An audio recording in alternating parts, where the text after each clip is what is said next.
Welcome to the Public Storyteller. My name is Michael Stock with Dr. Karen Neal. Karen is affiliate professor at Florida Atlantic University and a professional storyteller. Hi, Karen. Hey, Michael. What story do you have today?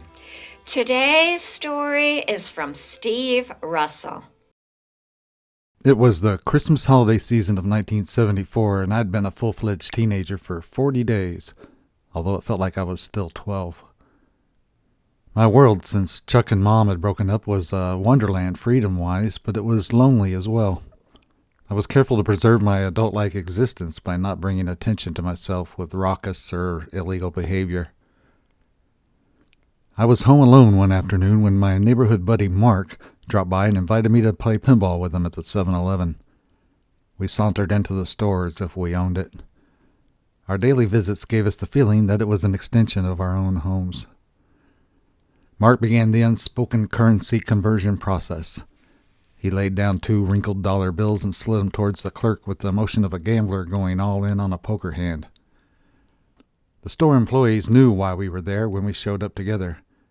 They didn't mind having us around because it created an environment that discouraged robberies and shoplifting. 8 quarters equaled 16 games. That meant we were going to be there for a while. We had become proficient enough to average a free game every other 5-ball session, totaling 24 games and 60 balls each. We became good enough to be daring. We started increasing the difficulty level by each controlling a flipper and playing at the same time. The results were not as good due to the needed lightning synchronicity between the flipper controls, causing the oversized ball bearing to roll between us. It could have been brought back into the playing field by a well-timed tandem flipper tip nipping. There was a noticeable increase of foot traffic coming in the store midway through our pinball session. It had become unusually busy with enthusiastic customers talking to each other about going to a Christmas tree lighting ceremony at the National Enquirer headquarters. The headquarters was just 1,000 paces due south of the store. Our good gaming fortune ran out about the time that our interest in playing faded. I don't know if the occurrence of one caused the other. I believe our minds were on checking out the rumored festivities just down the road. The last ball had evaded our flippers. It triggered our whirlwind exit of the store. We crossed the shop's modest parking lot and began walking along the railroad tracks that ran between the lot and the west side of U.S. Highway 1.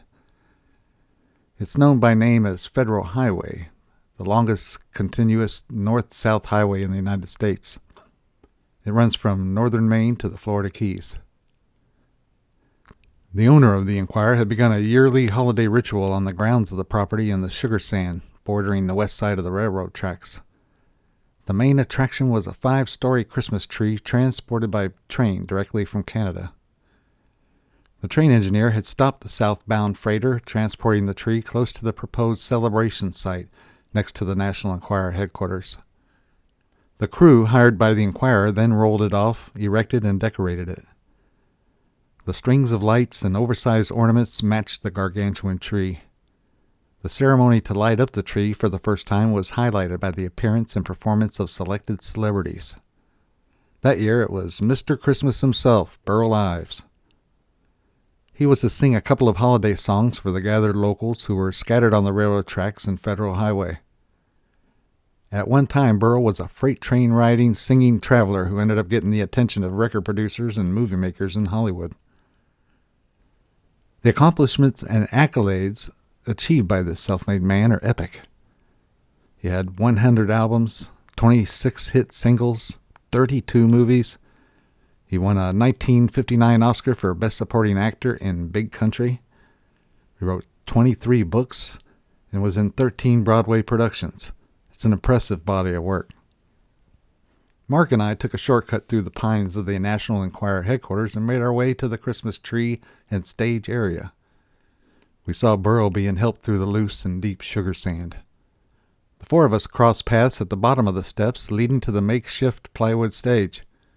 Burl's walking assistant disengaged from his arm as Burl gingerly negotiated the steps, his arms slightly elevated as if he was crossing a stream on a fallen log. Mark and I stood at the bottom of the stairs, looking up at Burl as he made his awkward ascent.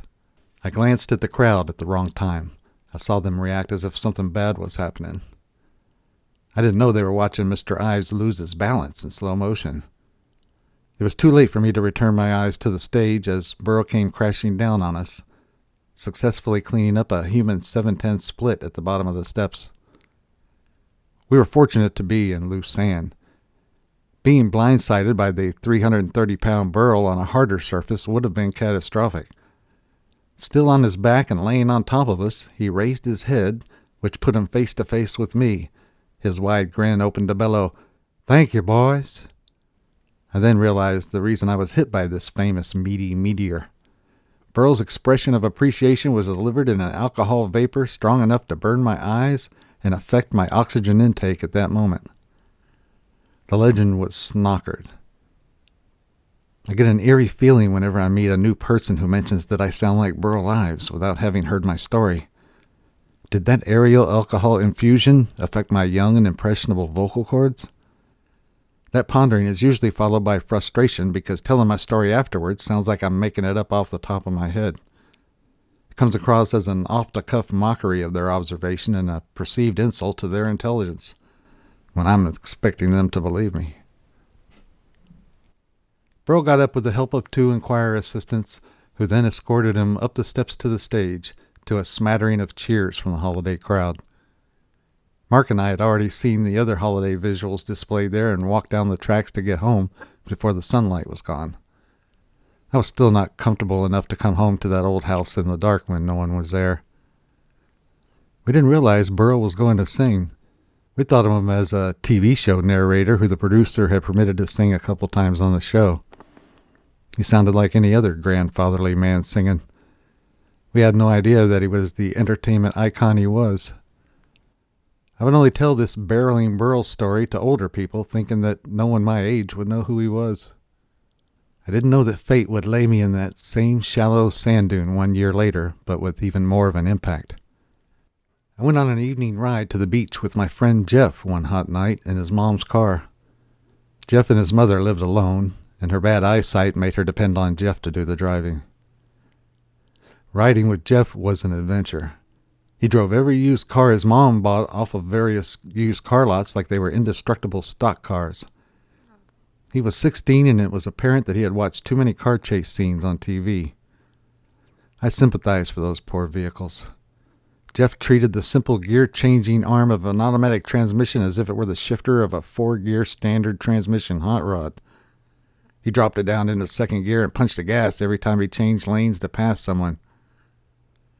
I knew why he drove with such an aggressive fervor as I witnessed the torturous home life he was enduring. Jeff's mother was 45 when she had him as a single mother, trapped in a continuous cycle of work and sleep.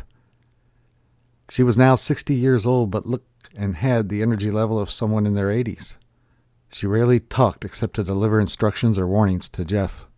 She worked at a nursing home at night and slept during the day except to sit in a tiny living room in the front of their narrow 1950s mobile home. She watched TV, inhaling Pall Mall filterless cigarettes in their closed-windowed, curtain-shut abode. It was sadly not a surprise to see an oxygen machine with a thin, clear air hose leading to her nostrils become an addition to the scene. Yet the smoking continued.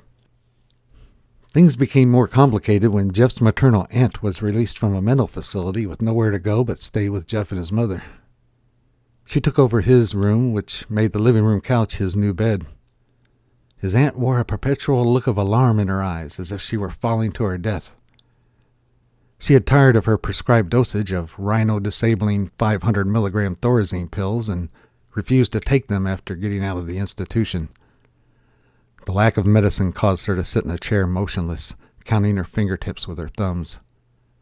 Her eyes had the look of stark wonderment, as if the secrets of the universe were being fed into her brain. The final indicator for the need for her to return to the mental facility was a complete coating of Jeff's tiny bedroom with 2 cans of gold spray paint. She painted the entire room and its contents as it sat, including the bed, nightstand, and everything on it, even the floor and slippers at the bedside. I often wondered how he kept his own sanity living in such an environment. We drove past the known hangout areas in hope of seeing pretty girls and to be considered cool by those who saw us. That never happened.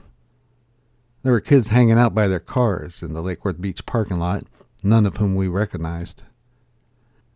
That was the norm for a 16 and 14-year-old who were not known to the groups that hung out. Cruising by made us feel like we were rebels, outsiders to even those that were considered by society to be outsiders. We drove south down Federal Highway to the Boynton Beach-Delray Beach border after cruising by the beach. The car began to sputter and cough, then shut down. It was 11 p.m. We walked for a while, then noticed a stopped freight train on the northbound tracks 50 yards west of Federal Highway. We went over and took a quick look at it, a momentary distraction from the growing boredom and frustration of our late-night sweaty march alongside the traffic-sparse highway. We started walking back to the road when the train lurched behind us. It started moving slowly towards the north, in the same direction we were headed. We looked at each other, both of us asking the same silent question. Should we jump on it? Our answers came when we both turned back towards the tracks at the same time. We easily boarded the train by jumping up on a lip of one of the freight cars. I felt like a fugitive as I looked around to make sure no one saw us. I then knew how Burl must have felt, to be on foot one moment, barely moving down the road, to rolling down the rails, the locomotive eating up the distance. We rode past Miners Lane at a nice, easy pace, too engrossed with considering our good fortune to notice the gradual acceleration of the train. The freight cars must have been empty, as we were moving at a good clip by the time we approached Hypaluxo Road. Again, all it took was just a look to convey our logistical concern to each other. I don't know how I knew that the sandy banks of the track were soon to transform into abbreviated slopes of 3-inch quartz chunks, but it saved us potential embarrassment and unnecessary travel. I'm sure we had both seen Butch Cassidy and Sundance Kid because we reenacted the jumping off the cliff into the water scene from the movie by launching ourselves into the deep sugar sand behind the National Enquirer headquarters. I don't think we could have gotten hurt if we dove head first because the bank of sand was so soft. The physics of jumping off a train moving 30 miles an hour nevertheless creates an impact. I plunged feet first into the sand up to my knees, then did an involuntary ragdoll roll for about 15 feet. We both stood up to find ourselves covered in dirty sugar sand from head to toe because we were still sweat dampened from walking on a hot, humid summer night. We stayed off the main roads to lessen our chance of having to explain our powdered donut appearance to authorities we might encounter on the way home. My Burl Ives experience had come to a surreal conclusion in the exact spot in the sand where it had begun. Granny's house was sold 3 months later, ending my 2-year residency in Lantana. It was a period in my life that featured days and nights of isolation, along with minimal social interaction outside the house. It might sound horrible to have existed in such a manner, but the aura created an atmospheric chrysalis of domiciliary stability for the 1-year period of puberty that was centered in the timeline of my stay there. I had quiet and calm in which to ponder, time and space to adjust and heal from the latest home life upheaval. I was also pleasantly distracted by an antique world in the house begging to be explored and examined. These distractions kept at bay the potential negative aspects of isolation and taught me to discover cerebral stimulation, peace, and satisfaction from within myself, a self-sufficiency that has served me well throughout my life. Steve Russell with a story about an experience growing up in Lantana. What a blast from the past. When was the last time you heard the name Burl Ives? I don't think I know anybody who's ever seen Burl Ives except on TV. And when was the last time you thought about that Christmas tree that the Enquirer lit in Lantana? Have you ever seen that? I haven't seen it, but I've heard stories about the Enquirer, which, as you know, was a, what kind of magazine do they call those things? Tabloid. A tabloid. Still around. Infamous. Still around.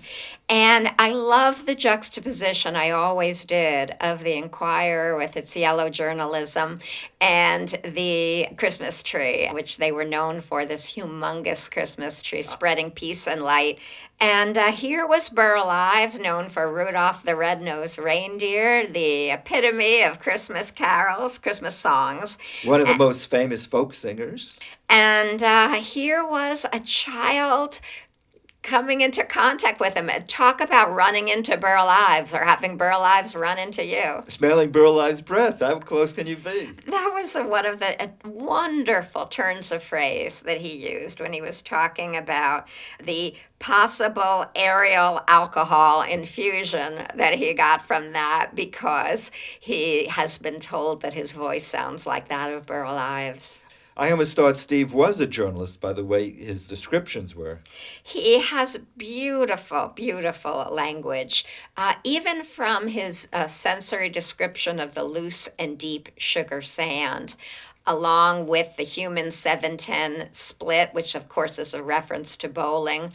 And snookered, I always love that word. But I want to get back to the loose and deep sugar sand. He was foreshadowing something there, I think, because people do lose their balance when they're around sand. And even though he was being held, it's possible that he didn't get good footing in the sand before he started climbing. Knowing where the story was going, when I heard that line, I thought, aha, he has planted that there so that there's a little seed in our head. What's going to happen? And that's really good storytelling. Burl apparently fell downstairs to the stage. Is that what happened? He fell down. He was going up and he fell right down onto the children, the teenage boys. It's a good thing he was snockered because he didn't seem that affected by the fall.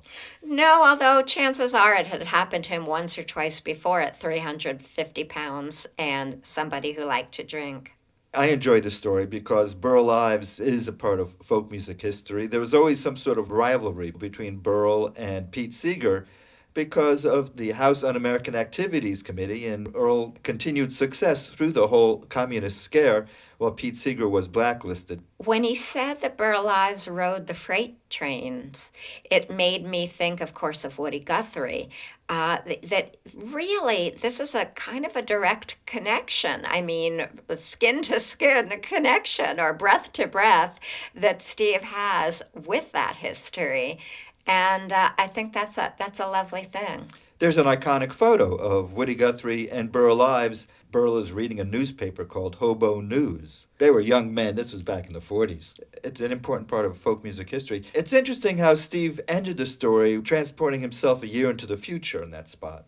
Yeah, that's a beautiful example of closure. He brought it back to Burl Ives in a really nice way. Not only was it at that spot by the train tracks, also because Ives had been riding the rails himself. That kind of closure really makes us feel that a story has taken us on a journey and then we've come home again. Well, thanks for bringing that story in, Karen. If our listeners have a South Florida story they would like to share, how can they get in touch with you? Send me an email to cneal@fau.edu. Our website also has contact information as well as archive stories at WLRN.org. Click Radio and the Public Storyteller. Thanks, Karen.